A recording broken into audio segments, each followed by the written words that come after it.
오늘 이렇게 구호를 외치는 거 보니까 잘 될 줄로 믿습니다. 오늘 우리 임성자 집사님의 찬양을 듣고는요, 제 마음에 촉촉히 젖어오는 그러한 모습이에요. 찬양을 잘해서가 아니고 그 중심이 얼마나 이쁘고 아름다운지요. 여러분이요, 하나님께서 우리의 중심을 보시는 은혜가 있는 줄로 믿습니다. 오늘 말씀의 제목은요, 바울처럼 사는 멋진 인생이라 라는 말씀의 제목으로 말씀을 전할 거예요. 사람들이 살아가면서 이 세상에 나름대로의 가치와 기준이 있습니다. 행복의 기준도 있고 또 삶의 나름대로의 기준도 있어요. 근데 그 기준대로 어떤 사람은 사는 사람이 있는가 하면 그 기준대로 살아가지 못하는 사람들도 있다는 얘기죠. 다음 화면을 보게 되어지면 한국 사람들이 행복의 그런 조건들을 따졌어요. 보게 되어지면 행복의 조건이 보이시나요? 네, 제일 높은 퍼센테이지가 좋은 배우자와 행복한 가정을 이루는 거. 두 번째는요, 네, 건강하게 사는 거. 세 번째, 돈과 명예. 네 번째는, 네, 그 다음에 여가 생활, 자녀 교육. 그런데 맨 마지막에 보면요, 맨 밑에서 두 번째로 종교 생활은 잘하는 거 몇 프로? 0.9%, 1%도 안 된다는 얘기예요. 자, 뭘 얘기하느냐면은 우리가 하나님 앞에 믿음으로 살아가는 그러한 삶의 모습과 안 믿는 자들의 모습이 다르죠. 물론 이것은요, 안 믿는 자들의 대상으로 해서 설문을 조사한 내용이에요.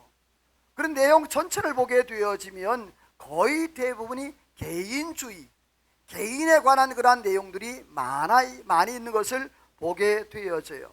자, 그렇다면 이 통계 속에서 행복에 영향을 주는 것은 또 뭘까? 행복에 영향 주는 것, 제일 많은 퍼센테이지가 화목한 뭘 이루는 것? 가족 관계에 대해서. 그래도 조금 희망적인 것은 앞에 부분에서 얘기할 때는 거의 개인적인 게 많았어요. 그런데 뒷부분에 행복을 주는 조건에 가서는요, 관계가 형성되는 그 부분을 중요시 여겼다는 그러한 부분이죠. 다시 말해 공동체 관계를 소중히 여겼다는 거예요.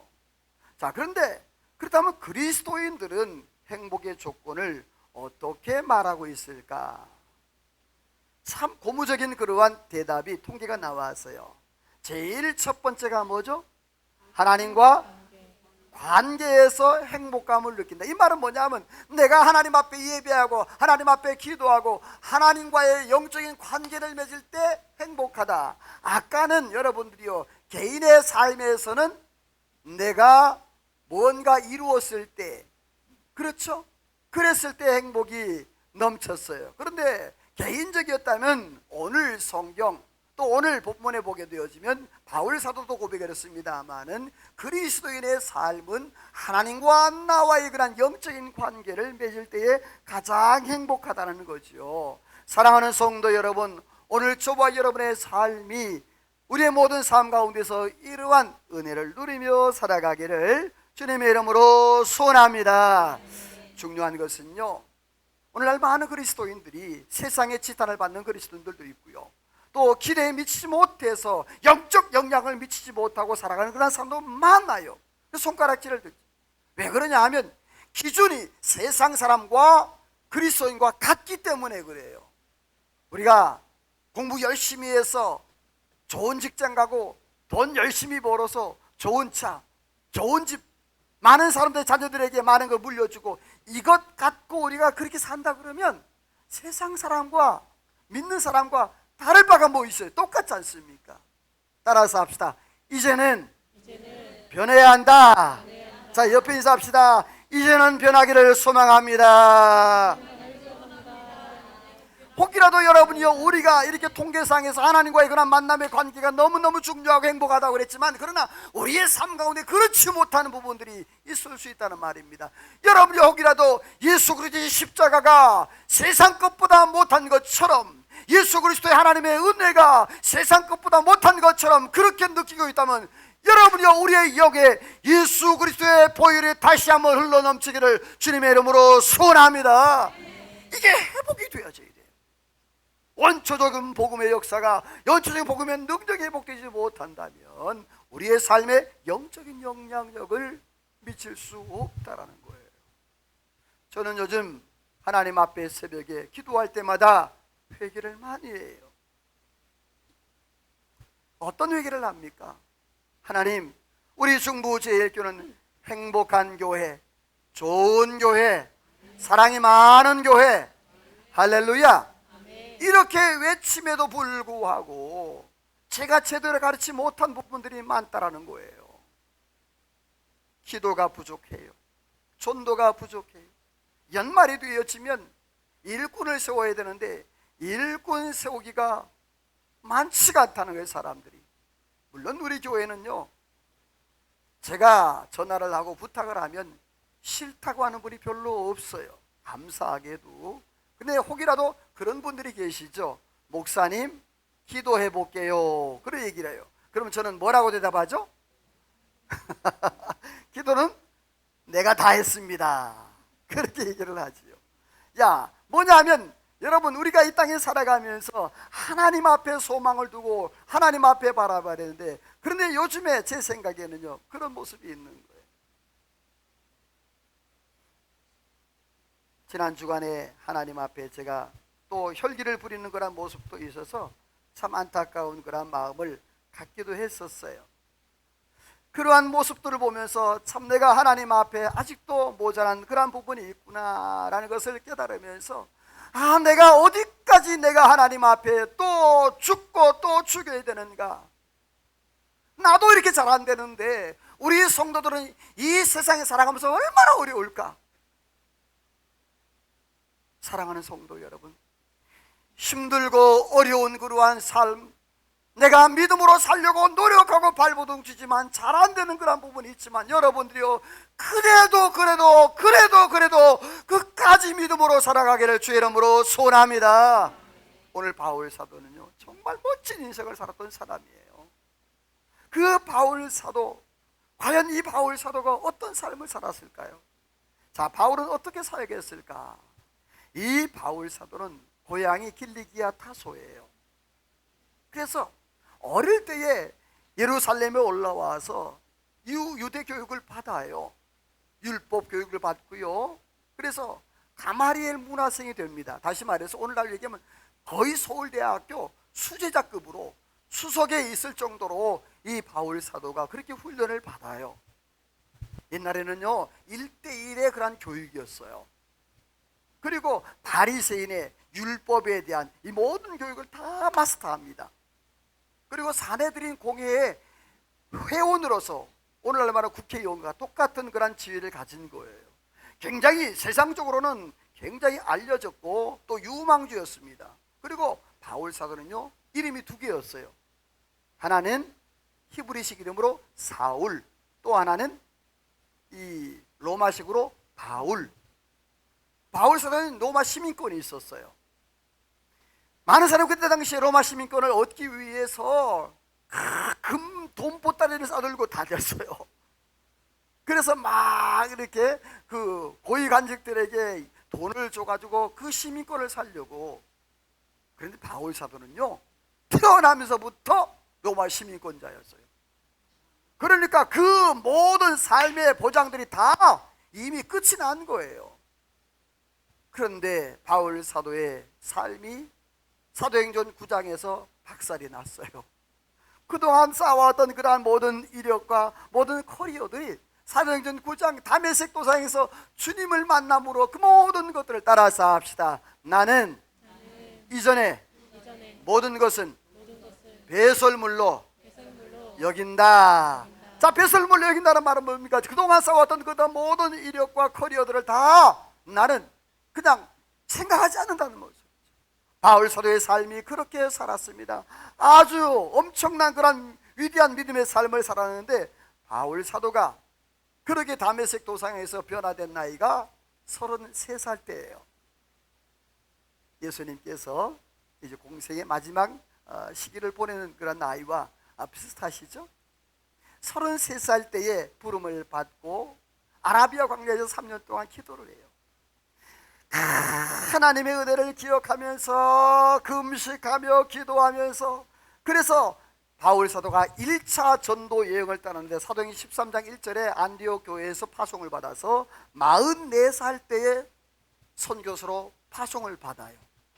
그리고 65세가 될 때까지 1차, 2차, 3차, 4차 전도 로마에 가기까지, 그리고 로마에 가서 바울 사도가 참수형을 당해요. 다시 말해서 목배임을 당해서 그렇게 순교하기까지 바울 사도는 정말 위대한 사역을 했는데, 자, 바울 사도의 모습을 보게 되어지면 따라서 합시다. 미친 자와 같이 사역했다.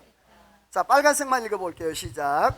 미쳤어도 하나님을 위한 것이요 정신이 온전하여도 너희를 위한 것이니 이 사람은 전염병 같은 자라 나사렛 이단의 우두머리라 그리스도의 사랑이 우리를 강권하시는도다. 아멘. 바울 사도는 사도행전 9장에 시작해서요, 그 변화받은 이후에 단 한 번도 뒤를 본 적이 없습니다. 그래서 바울 사도 빌립보 3장 말씀에 내가 표대를 향하여서 다름질한다 그랬어요. 다시 말해서 앞만 보고 달렸어요.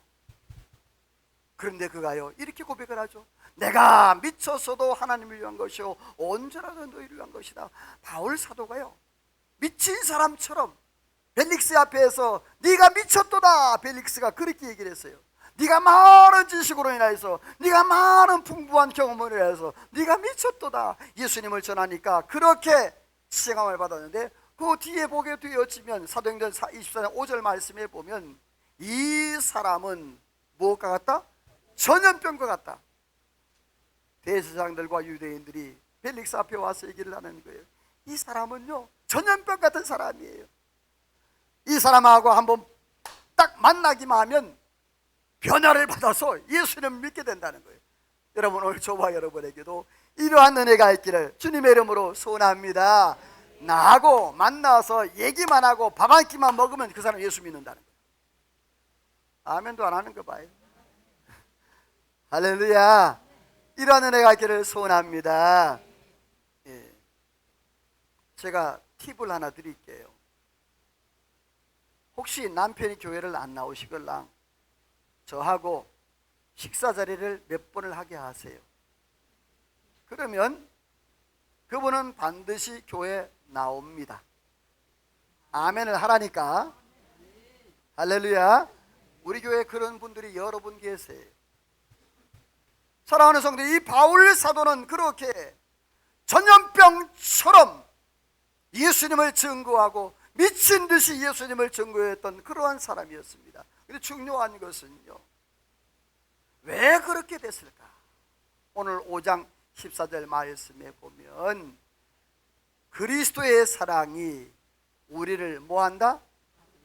강권한다라는, 이 강권한다가 중요해요. 강권한다는 단어가 뭐냐 하면 둘러싸서 밀어낸다라는 뜻이에요. 이 말은 뭐냐 하면 하나님의 사랑이 바울 사도를 이렇게 둘러싸서 바울이 가만히 있지 못하도록, 마치 예레미야가 내가 가만히 있을 수 없습니다, 내 마음에 내가 가만히 있으려고 그랬는데 내 마음에 불 붙는 것 같아서 견딜 수 없다.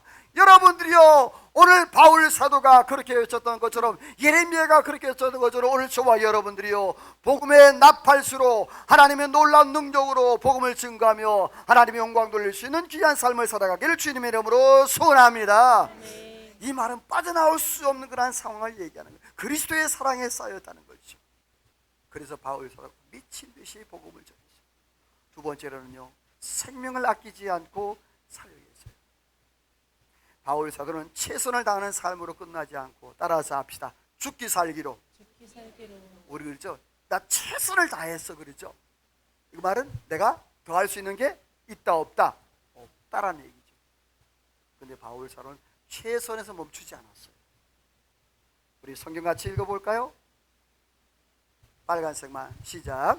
나의 생명조차 조금도 귀한 것으로 여기지 아니하노라. 이 복음은 모든 믿는 자에게 구원을 주시는 하나님의 능력이 됨이라. 자, 바울서가 복음 증언하는 일을 마치리 하는 자기의 생명을 귀한 것으로 여기지 않아 생명을 아끼지 않았다는 말이죠. 최선을 다해서 최선을 다하는 것, 이것 이상의 것이 바로 생명을 거는 거예요. 여러분들이요, 오늘 저와 여러분의 삶 가운데에서도 바울 사도처럼 생명 걸고 복음 전할 수 있는 은혜가 있기를 주님의 이름으로 소원합니다. 왜요? 왜 그래야 될까요? 그 밑에 말씀이죠. 이 복음은 구원을 주시는 누구의 능력이다? 하나님의 구원을 주시는 아멘이에요? 하나님을 모르는 사람, 구원을 모르는 사람, 저 천국을 모르는 사람, 그 사람이요, 하나님을 믿고 예수님을 믿고 복음을 듣게 되어지면 그 사람이 구원을 받는 은혜, 지옥에서 천국 가는 은혜. 여러분요, 이러한 은혜가 주어지는데 내 입술을 벌려서 따라서 합시다. 예수 믿으세요. 자, 뭐 믿으세요? 자, 옆에 분에게 시작. 자, 어려워요, 쉬워요? 전도 별거 아니에요. 그냥 누구 만나면 그냥 전도지 한 장 들고 예수 믿으세요. 안 받으면 안 주면 돼요. 그렇죠? 예수 믿으세요. 이 한마디만 하세요. 교회 나오라고 소리 하지 마세요. 누구 믿으세요? 자, 교회 나와서 구원받는 게 아니에요. 누구 믿어야? 예수 믿어야. 할렐루야. 예수 믿으세요. 예수 믿으세요. 이렇게 여러분 하루에 1시간 못하면 정말 단 10분만이라도 1시간에서 10분으로 줄여줬네. 자, 1시간 못하면 단 얼마나만이라도 10분만이라도 예수 믿으세요. 예수 믿어요. 할렐루야. 왜냐하면 이 예수 믿으세요 그 한마디가 그 사람 구원받기로 작정된 사람에게는요, 여러분이요, 구원받는 그러한 기회, 은혜의 티켓이 되는 줄로 믿습니다. 아무것도 아닌 것 같은데 여러분이요, 우리가 제한하지 마라. 내가 제한하죠. 저 사람 믿을까 안 믿을까 제한하지 마세요. 영원 구원은 내게 있는 게 아닙니다. 하나님께 있는 줄로 믿습니다. 하나님이 하시, 내가 하는 거 아니에요. 너희가 귀한 자로 살할 수 있느냐? 할 수 없잖아요. 내가 뭘 어떻게 변할 수 있어요? 내가 영혼을 어떻게 변화시킵니까? 안 되잖아요.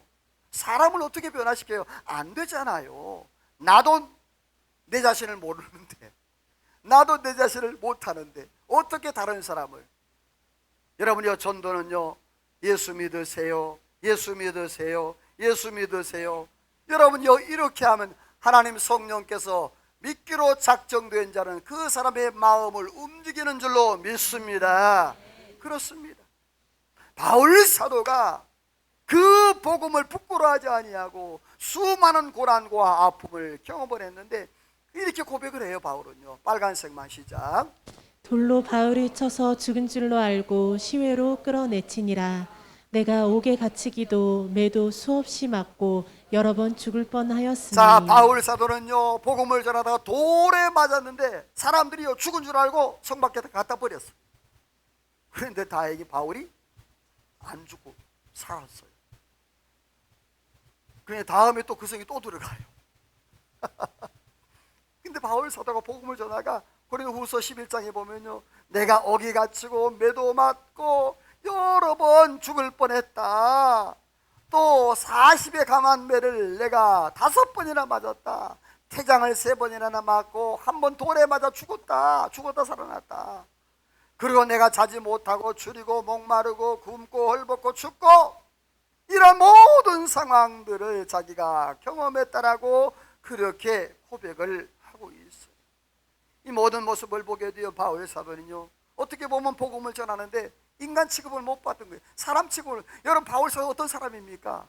최고의 클래스입니다. 그때 당시에 최고의 클래스예요. 그런 사람이 사도행전 9장에서 종지부를 찍고 다시 예수 그리스도를 향하여서 표대에서 달려가는데 그의 모든 삶이 바뀐 거예요. 전에는 최고의 삶인데 이제는 바닥의 인생을 살고 있어요. 그런데도 바울 사도는요, 후회하지 않는 삶을 살고, 멋진 인생을 살고 있어요. 여러분, 바울 사도는요 이렇게 미친 것처럼, 미친 자처럼 생명을 다해 복음을 전했어요. 그러면 우리는 어떤가요? 예수님께서 말씀했지 않습니까? 때를 얻든지 못 얻든지 듣든지 안 듣든지 복음을 전하라 했잖아요. 땅끝까지 이르러 증인이 되라고 했잖아요. 그렇다면 나는, 바울 사도는 그렇게 미친 듯이 생명을 걸고 복음을 전했어요. 이제 이번 주부터 행복 모임이 시작이 됩니다. 어떤 사람들은 나는 시간이 없어서, 나는 바빠서, 나는 여건이 안 돼서 그렇게 얘기할 수도 있을 것이에요. 그럼 여러분요, 행복 모임에 참여하지 못한다면 다른 방법으로라도 1시간 기도, 아멘. 다시 1시간 기도, 1시간 전도, 1시간 성경 읽기, 할렐루야, 이렇게라도 하란 말입니다. 행복 모임이 내가 모이면 좋지만 안 되면 내가 개인적으로라도 하나님과 나와의 관계 속에서 바울 사도처럼 미친 듯이, 아니면 생명을 걸고 그렇게 복음을 전하라는 거예요. 바울 사도는요 이렇게 하나님의 은혜 안에서 사역을 감당했는데, 세 번째로는요, 따라서 합시다. 면류관을 바라보고 사역했다. 자, 바울 사도는 어떻게 사역했는가? 미친 자처럼 사역했습니다. 생명을 걸고. 세 번째로는 면류관을 바라보고 사역했는데, 성경 빨간색만 읽어봅니다. 시작. 나는 선한 싸움을 싸우고 나의 달려갈 길을 마치고 믿음을 지켰으니 이제 나를 위하여 의의 면류관이 예비되었으므로 주 곧 의로우신 재판장이 그날에 내게 주실 것이며 내가 죽도록 충성하라. 그리하면 내가 생명의 관을 내게 주리라. 아멘. 오늘 디모데후서 4장 7, 8절의 말씀에 바울 사도의 사역의 모토가 나와요. 그 사역의 모토가 세 가지인데요. 첫 번째, 선한 싸움을 뭐한다? 싸운다. 의를 위하여, 또 자신을 쳐서 죽기까지 복종시킨다 그랬잖아요. 그리고 원수마귀 사탄, 영적인 그런 전쟁을 싸우잖아요. 복음을 전하다 보면요, 여러분 행복 모임 해보세요. 전도 현장에 얼마나 영적인 그러한 어둠의 세력들이 많은지 몰라요. 다 됐어요. 이 주일날, 초청 주일날 다 오기로 했어요. 또 행복 모임에 다 오기로 약속했어요. 그런데 여러분, 행복 모임 증거할 때 딱 행복 모임 하잖아요. 그 영접기도 딱 하려고 그럴 때 따르릉 전화가 와요. 그 사람 전화 벨이 딱 울리는 거예요. 이것도 하나의 영적 방해입니다. 영접기도 못하게끔. 그 외에 여러 가지 영적인 일들이 많아요. 왜? 원수마귀의 사단이 우는 사자같이 삼킬 자를 찾고 있기 때문에 그래. 자기 백성 빼앗기는 거 싫으니까요. 여러분이요, 이 전도 현장에서는요 민감해야 합니다. 기도를 하고 해야 합니다. 내가 기도하지 아니하고, 여러분이 행복모임 리더할 때 기도하지 아니하고 여러분 행복모임 하면 역사가 안 일어납니다. 사랑하는 성도 여러분이요, 기도 외에는 다른 것을 위한 유가 나갈 수 있다 없다? 할렐루야, 없다고 했습니다. 기도하고 할 때 하나님의 역사, 능력의 역사가 나타날 줄로 믿습니다. 바울 사도가요, 나의 달려갈 길 다 갔다 그랬어요. 선한 싸움을 싸웠다고 그랬어요. 여기서 달려갈 길 다 갔다는 말은 최선을 다한 게 아닙니다. 최선을 다해서 그 이상 생명을 거는 끝까지 가는 걸 얘기합니다.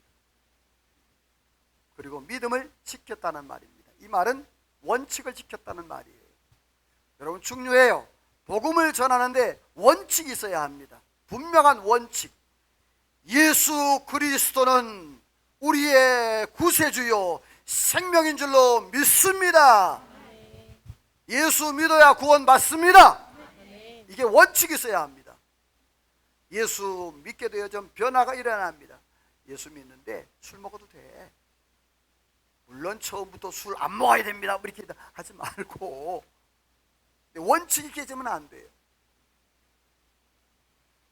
끝까지 믿음을 지켜야 되는데, 그 이후에 요 세 가지 선한 싸움, 달려갈 길, 믿음을 지켰을 때에 상급이 있는데, 바울 사도뿐만 아니라 그리스도의 나타나심을 사모하는 모든 자에게도 주어진다. 여러분, 마라톤 선수가 달리게 하잖아요. 42.195km를 달리게 있잖아요. 그렇죠? 자, 그러면 마지막으로 얻는 게 뭐죠? 네, 월계관이에요. 월계관. 요즘 메달이지만 옛날에 월계관 그 하나 주고 끝이었어요. 그런데 그 월계관, 그것이 얼마나 위대한 건지 몰랐어요. 사랑하는 성도 여러분, 성경에 보게 되어지면 면류관에 그랬거든요. 성경에 면류관이 여러 가지가 나오는데 한번 앞에 화면을 볼까요? 성경에 나오는 그런 면류관이 약 한 5가지가 있어요. 원래 한 7가지가 있는데 오늘은 5가지만 했는데요. 자, 첫 번째 글씨 보이시나요? 예, 의의 면류관, 믿음과 재림을 사모하는 자에게. 두 번째 무슨 면류관? 생명의 면류관. 이것은 참고 견디고 끝까지 인내한 사람에게 주는 면류관이에요. 세 번째는 영광의 면류관, 양무리에게 본이 되고 모델이 되었던 사람들. 또 네 번째는 썩지 않는 면류관, 이것은 인생 가운데서 절제하면서 살아온 그러한 사람들에게 주어지는 그러한 면류관이에요. 또 5번째 기쁨의 면류관인데 그거는 전도와 양육, 사람을 세웠을 때 주어지는 그러한 면류관이에요. 그래서 성경이 이렇게 약 한 5가지의 면류관이 주어지는데, 자, 나는 어떤 면류관을 받았을 수 있는가? 혹시 여러분 저를 보시죠? 저를 보시는데 눈동자가 돌아가는 사람들은요, 면류관이 하나도 없는 사람들이야. 어떤 부흥사가 그랬잖아요. 열심히 했는데 천국에 가보니까 면류관이 없대요. 근데 그 사람이 머리에다 뭘 하나 쓰고 있더래. 그게 뭐예요? 어떻게 알았어? 개털 모자를 쓰고 있더래. 면류관이 머리에 있어야 되는데 개털 모자. 거기라도 성경에 개털 모자는 없습니다. 이거 혹시라도 목사님이 개털 모자 있더라 그러면 제가 이단되니까 큰일 나요. 그러지 마세요. 성경에 그런 나온 게 아니에요. 자, 근데 중요한 것은요, 우리가 하나님 앞에 면류관 쓰고 그래야 되는데, 사랑하는 성도 여러분이요, 오늘 저와 여러분이요, 의의 면류관, 생명의 면류관, 썩지 않는 면류관, 영광의 면류관, 자랑의 면류관 다 받아서기를 주의 이름으로 소원합니다. 옆에 인사합시다. 하나님 앞에 섰을 때 부끄럽지 않기를 소원합니다. 그래요. 면류관 써야 될 거 아니에요. 그렇습니다.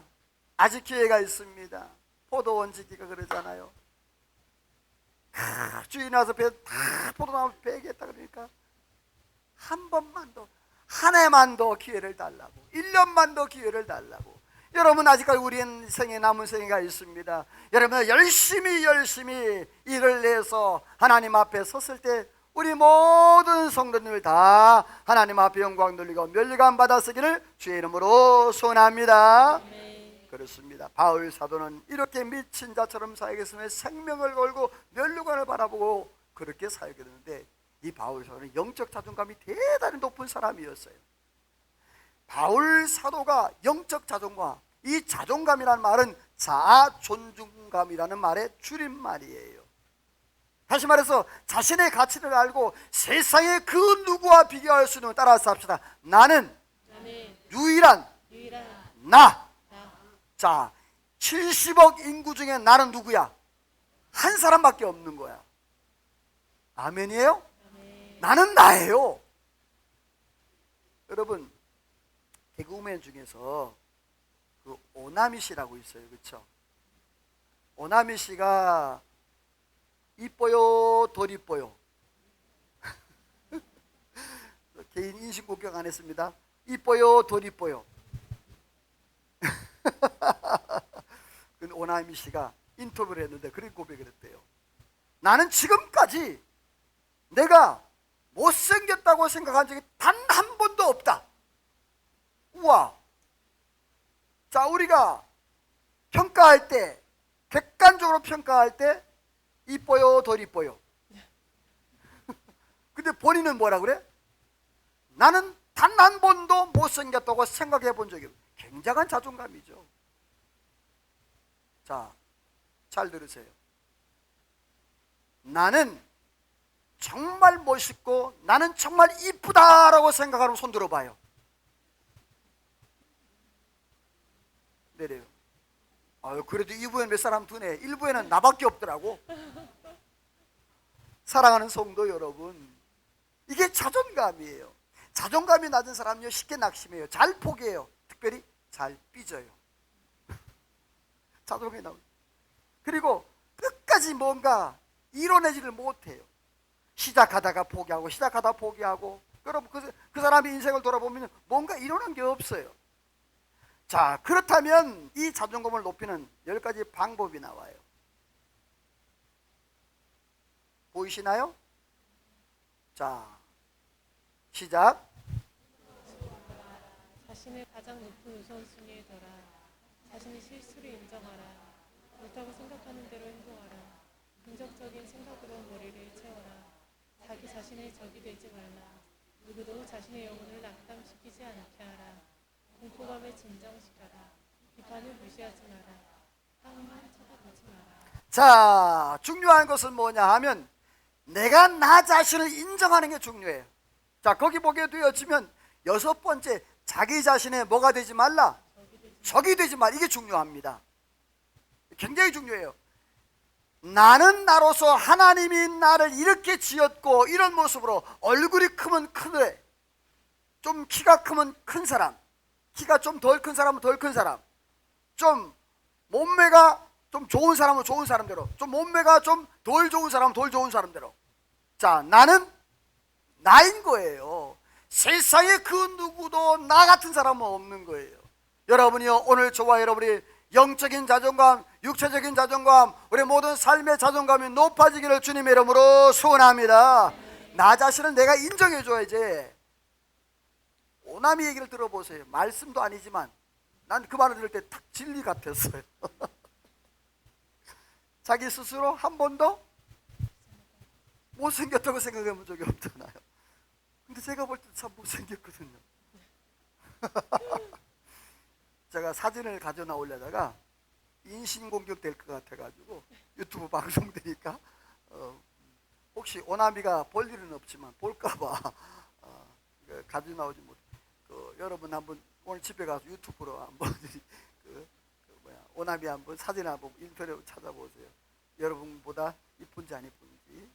자, 근데 중요한 것은요, 이렇게 영적인 자존감이 바울 사도는 굉장히 높았어요. 자존감이 높은 사람은요, 자신의 장점은 물론 따라서 합시다. 단점도 받아들인다. 중요해요. 자존감이 높은 사람은요, 장점도 받아들이지만 단점도 받아들여요.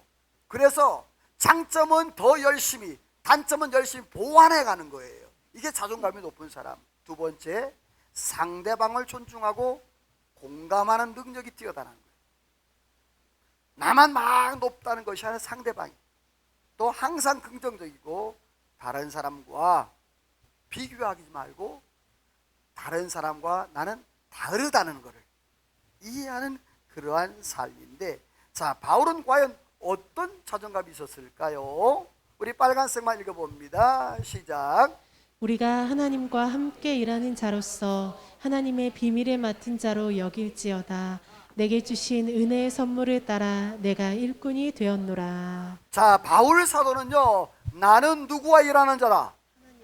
누구와? 여러분이 오늘 저와 여러분이 하나님과 함께 일하는 줄로 믿습니다. 와, 하나님은 전지전능 하나님, 능력의 하나님, 그 하나님과 바울 사도가 함께 일한다. 그러면서 그 뒤에 하나님의 비밀을 맡은 자다. 나는 하나님의 일꾼이 되었노라. 여러분, 이게 바울 사도의 그런 영적인 자존감인 거예요. 오늘 사랑하는 성도 여러분, 저와 여러분의 삶 가운데도 이러한 영적인 자존감이 높아지기를 주님의 이름으로 소원합니다. 이렇게 영적인 자존감이 높았어요. 그리고 두 번째로요, 사람을 세우는 사람이었습니다. 사람을 세우는 자. 바울 사도의 그 사역 중에서 제일 중요한 게 사람을 세우는 사역이었어요. 근데 이 사람 세우는 건 참 어려워요. 세웠다 싶으면 가보면 또 넘어져 있어. 세웠다 싶으면 또 자빠져 있어. 이거는 가서 세워놓으면 넘어지고, 세워놓으면 넘어지고, 됐다 싶으면 넘어져 있고, 삐져 있고, 꼴통 부리고. 엄마, 혹시 이 가운데 사람과 관계하는 직업을 가지신 분들 계십니까? 제일 어려운 게 사람을 상대하는 거죠. 그렇죠? 그래서 선생님과 목회자의 뭐는 그렇다 그러잖아요. 네, 시커멓대요. 하도 속이 타가지고. 물론 저는 행복한 목회를 하고 있습니다만은, 사랑하는 성도 여러분, 예수님께서 말씀했습니다. 나는 섬김을 받으러 온 것이 아니라 뭐하러 오셨다? 섬기러 왔다. 사람을 세우는 데는요, 섬김이 필요합니다. 너 세워줘, 너 세워줘. 그렇다고 세워지는 게 아니에요. 넘어져 있으면 가서 일으켜주고, 힘들어하면 가서 위로해주고, 안아주고, 필요한 거 있으면 채워주고, 그래야 사람이 세워지는 거예요. 바울 사도는요, 이렇게 말씀을 해요. 우리 빨간색만 시작. 권하고 가르침 완전한 자로 세우려 함이니 힘을 다하여 수고하노라. 그리스도의 남은 고난을 그의 몸된 교회를 위하여 내 육체에 채우노라. 자, 바울 사도가 각 사람을 이렇게 강조를 하고 있어요. 바울 사도의 한 사람 한 사람, 이 각 사람이 중요해요. 예수님께서 한 영혼을 귀하게 여겼던 것처럼 바울 사도도 한 영혼을 귀하게 여겼는데, 내가 각 사람을 권하고 각 사람을 가르치고 각 사람을 완전한 자로 세우려 함이라. 그런데 따라서 합시다. 이것을 위해 힘을 다해 수고했다. 자, 어떻게 했다? 힘을 다해. 그러면서 그 뒤에 이렇게 말해요. 골로새 1장 24절 말씀에 보면, 내가 이를 위해서 내가 그리스도의 남은 고난을 내 육체에 채운다. 그리스도의 남은 고난, 복음을 전하면서 바울 사도가 참으로 때로는 육신에 매를 맞기도 하고, 때 고난을 받기도 하고, 또 죽을 뻔하고, 감옥에 갇히고, 먹지 못하고 얼벗고, 이러한 사실들 말이에요. 이런 것을 육신에 내 그리스도 남은 고난을 내 육체에 채운다라고 그렇게 고백을 했어요. 그렇습니다. 바울 사도는 영적 자존감이 있었던 사람이에요. 하나님과 함께 일하는 자, 또 사람을 세우는 자. 마지막 세 번째로는요, 따라서 합시다. 모든 것을 가진 자였다. 자, 말씀 볼까요? 빨간색만 시작. 항상 기뻐하고 많은 사람을 부요하게 하고 모든 것을 가진 자로다. 아멘. 자, 6장 4, 5절 말씀해 보니까 모든 일에 하나님의 일꾼으로 자처하여 많이 견디는 것, 환난, 고난, 궁핍, 이 모든 상황이 바울 사도의 상황이에요. 그런데 중요한 것은 그 뒤에 내가 근심하는 자거나 항상 기뻐하고 가난한 자 같으나 또 많은 사람을 부유하게 하고 아무것도 없는 자 같아. 따라서 합시다. 모든 것을 가진 자다. 여러분이요, 오늘 저와 여러분이요, 바울 사도의 이러한 자존감이 저와 여러분의 자존감이 되시기를 주님의 이름으로 소원합니다. 바울 사도 확신이에요. 세상 사람이 뭐라 그래도 내가 환난과 고난과 역경과 모든 것이 있을지라도 중요한 것은 나는 뭐다? 모든 것을 가진 자, 나는 나다. 할렐루야. 그렇게 승리하기를 주님의 이름으로 소원합니다. 그러면서 마지막으로 우리 성경 읽어봅니다. 시작. 사방으로 우겨쌈을 당하여도 쌓이지 아니하며 답답한 일을 당하여도 낙심하지 아니하며 박해를 받아도 버림받지 아니하며 거꾸러뜨림을 당하여도 망하지 아니하고. 아멘. 여러분이요, 상황이 어떤 상황입니까? 사방의 우겨쌈, 또 답답한 일, 박해를 받아도 거꾸로를 당하여도 여러분이요, 쌓이지 않고 낙심하지 않고 버림받지 않고, 따라서 합시다. 망하지 않는다. 여러분을 저와 여러분 세상이 감당치 못하는 하나님의 사람, 하나님의 일꾼, 하나님의 권속인 줄로 믿으시기를 주님으로 축원합니다. 옆에 인사합시다. 여러분은 망하지 않습니다. 오늘 저와 여러분 하나님의 은혜 안에서 바울 사도처럼 멋진 인생 살아가기를 주님의 이름으로 소원합니다. 그렇습니다. 바울은 어떻게 살았습니까? 미친 자처럼 살겠습니다. 생명까지 바치면서 멸류관을 바라보면서 바울 사도는 영적 자존감이 높았습니다. 하나님과 함께 일하는 자로서 사람을 세우는 자로 또 모든 삶이 어렵고 힘들지만 모든 것을 가진 자라고 고백을 했습니다. 이 땅에 살아가면서 바울 사도처럼 예수님처럼 멋진 인생 살다가 하나님 앞에 섰을 때 잘했다 칭찬 듣고 멸류관 다 받아 쓰는 주의 백성들 다 되시기를 주님의 이름으로 축원합니다. 하나님 앞에 찬양으로 기도로 나갑니다. 우리가 다 하나님 앞에 설 것입니다. 심판대 앞에 섰을 때 나는 하나님 앞에 무엇라 말할까요? 혹이라도 내가 아무것도 없어서 하나님 앞에 빈털 터뜨려 그러한 모습은 아닙니까? 오늘 바울 사도처럼 멋진 인생 살게 해달라고 오늘 말씀을 기억하며 하나님 앞에 찬양으로 기도로 나갑니다.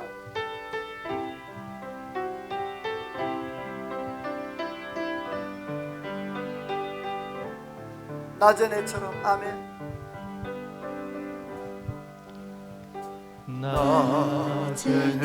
나전에처럼 아멘 달처럼 그렇게 살 순 없을까? 욕심도 없이 어두운 세상 비추어 온전히 남을 위해 살듯이 너의 일생에 꿈이 있다면 이 땅에 빛과 소금 되어 가난한 영혼 지친 영혼을 주님께 인도하고픈데 나의 욕심이 나의 못난 자가 언제나 커다란 짐되어 나를 짓눌러 나를 곤곡해 하니 예수여 나를 예수님처럼 도와주소서. 바울처럼 예수님처럼 바울처럼 그렇게 살 순 없을까?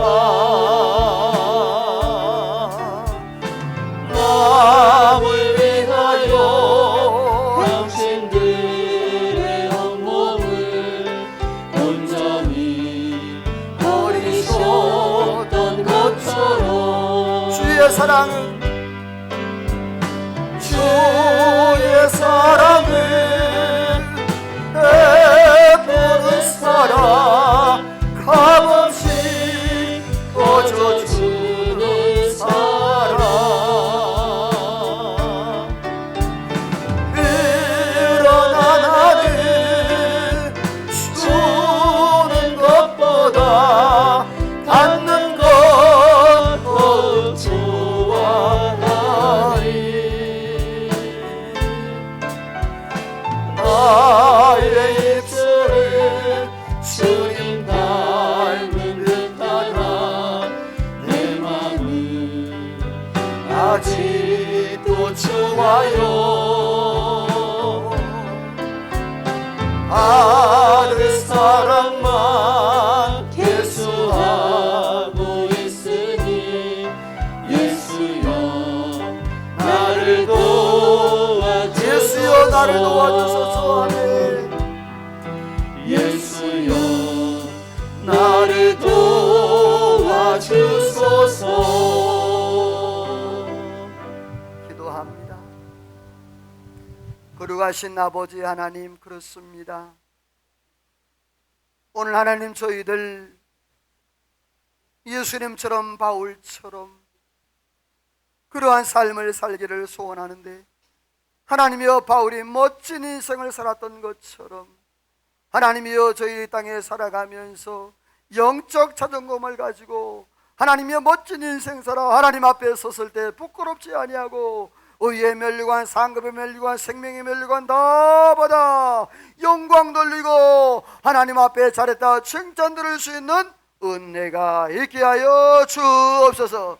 남은 시간도 하나님이여, 기도하며 예배하며 찬양하며 전도하며 하나님의 말씀에 익숙하여 주여 믿음으로 승리하는 은혜가 있게 역사하여 주옵소서.